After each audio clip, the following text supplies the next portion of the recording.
Halo semuanya, perkenalkan nama saya Najwa Syalifatin dari kelas 12C.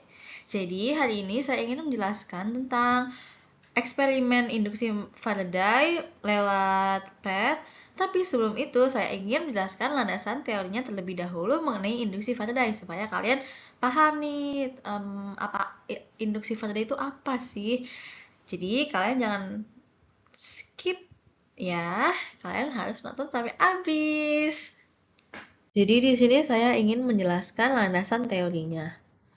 Jika jumlah flux magnet yang memasuki suatu kumparan berubah, maka pada ujung-ujung kumparan akan timbul GGL induksi. Jadi GGL ini kepanjangan dari gaya gerak listrik ya teman-teman.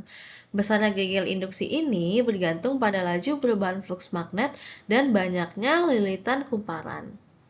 Gaya gerak listrik disimbolkan dengan epsilon, yang ini epsilon. Menurut hukum Faraday, besar gaya gerak listrik induksi dalam suatu kumparan sama dengan perubahan flux magnetik dibagi dengan perubahan waktunya. Hubungan perubahan flux magnetik dengan gaya gerak listrik yang dikemukakan oleh Faraday kemudian dirumuskan dalam persamaan matematis oleh Maxwell sebagai berikut. Nah, ini dia teman-teman. Di sini N ini sebagai kumparannya sama dengan perubahan flux magnetik, ini flux magnetik dibagi dengan perubahan waktunya. Lalu di sebelahnya terdapat keterangan N yaitu jumlah lilitan, delta flux yaitu flux magnetik dengan satuan Weber atau Wb, delta T yaitu perubahan waktu atau selang waktu dengan satuan sekon, epsilon yaitu GGL induksi satuannya volt. Jadi di sini terdapat eksperimen pertama, di mana variabel bebasnya adalah jumlah lilitan. Ketika jumlah lilitannya 2, nyala lampunya redup. Ketika jumlah lilitannya 4, nyala lampunya terang.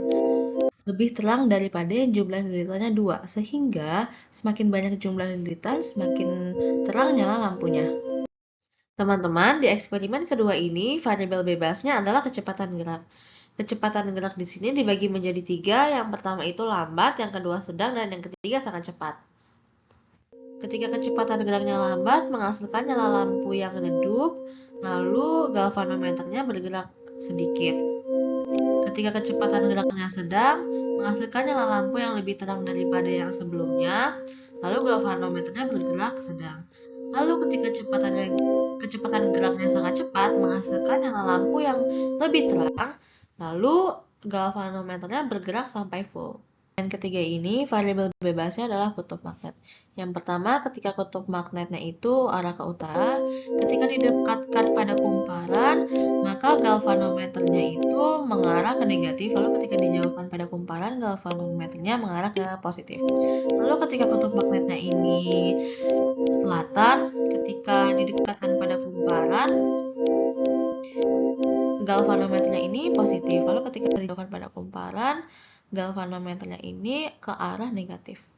Untuk nyala lampunya tetap sama ya teman-teman. Nah ini dia teman-teman data hasil percobaan yang sudah saya buat menggunakan tabel supaya lebih mudah untuk dipahami.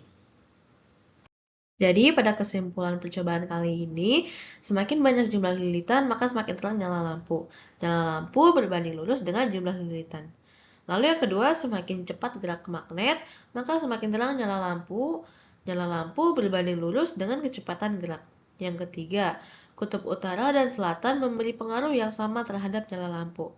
Namun, arah galvanometer keduanya berbeda.